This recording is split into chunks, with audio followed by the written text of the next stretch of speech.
Hi, this is Tim of the 1916 Company. Welcome and thanks for logging on. If you love this watch, email us, Team Mosso at the1916company.com for purchase, pricing, and availability questions concerning this watch.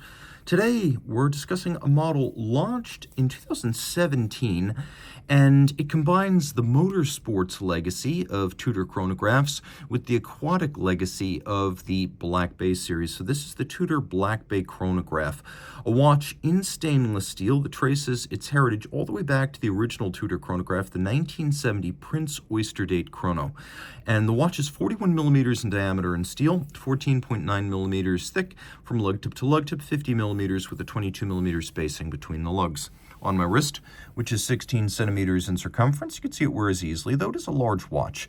Neither oversized nor undersized. I describe this as a full-sized men's watch, and on my 16 centimeter circumference wrist, it's a good fit. I do think, though, you need a wrist at least 15 centimeters circumference and flat across the top to wear this well.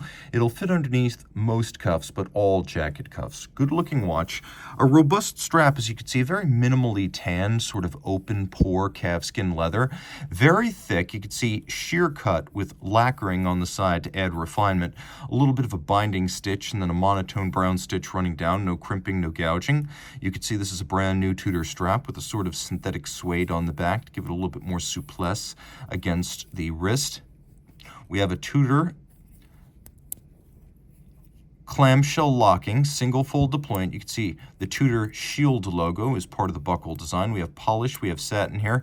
You can see the use of ceramic spring-loaded pin snaps, so over time, the tolerance of the clamshell lock will not be eroded. There's also a little bit of knurling on the side here, so you can more easily grip and open the clasp. You can see it is steel, just like the case itself. And you can see that the pin snaps are on the inside as well. So as you close and lock it into position, the metal of the clasp cannot wear down the ceramic, so these snappy tolerances will remain over time. Taking a quick look, it's a very simple case design. Sheer, massive, but it does have some little machine-applied bevels, reminding us of the era when Rolex and Tudor shared cases, and those cases featured hand-finished bevels.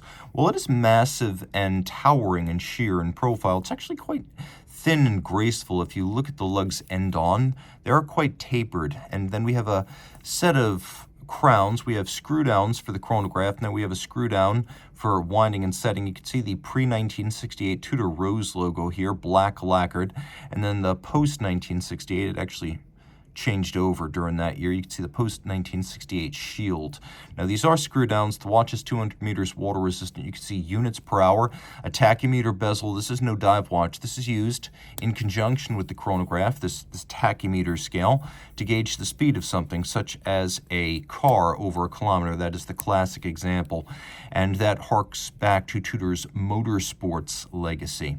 So we also have some elements of Tudor's aquatic legacy, as we have this dramatically vaulted crystal that looks like a vintage dive watch plexi, plus the Snowflake style handset associated with the Tudor Snowflake Submariners, the late 60s through mid-70s. We also have this silvered chapter ring style track for reading seconds, fractions of seconds, and minutes, and then two sunken registers. They're both dished for running seconds and chronograph minutes. Note here that although it uses a version of the Breitling B01, the B01 uses a 30-minute chrono register. The Tudor version uses 45, which is unusual but appreciated. You can see while it's vintage in aesthetic, it's not vintage in fabrication, as we have these applique indices rather than printed features. Now, when you screw the crown out, you realize the watch does feature stop seconds. Features an instantaneous changing date.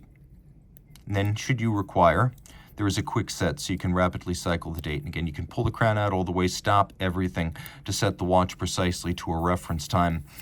As is generally the case with Rolex and Tudor, not much to see on the case back, though it is worth mentioning that inside we have Breitling caliber B01 in Tudor spec, protected down to 200 meters. They call this the MT5813, and there are actually some differences. Let's talk about what's the same. Automatic winding, 70-hour power reserve, vertical clutch for smooth engagement, column wheel for super crisp operation. And it is a 41 joule movement. It is a COSC certified 5-position adjusted Swiss chronometer. What's different is that it features a free-sprung balance, whereas the Breitling uses primarily Etikron. Free-sprung is more precise. It is part of the Rolex Tudor engineering heritage, and it's also more shock-resistant. Another thing, too, is that Breitling doesn't have silicon hairspring technology, but Tudor does. So Breitling's ferrous hairspring here is replaced by Tudor's silicon hairspring for greater anti-magnetic qualities. Now, of course, I mentioned vertical clutch. Vertical clutch means you can leave the chrono running full-time if you wish. It also means that when you start the chrono, there's no extraneous motion, no jump or stagger as the seconds hand drives into action. There's no gear meshing with the vertical clutch. Being a seamless system, it has no extraneous motion. And I must say, all versions, the B01, feature one of the finest feeling and sounding column wheels I've ever encountered. There's even a fair bit of luminescence, as you might expect from something in the Black Bay line. If you love this watch, reach out to Team Mosso at the 1916company.com for purchase and pricing details.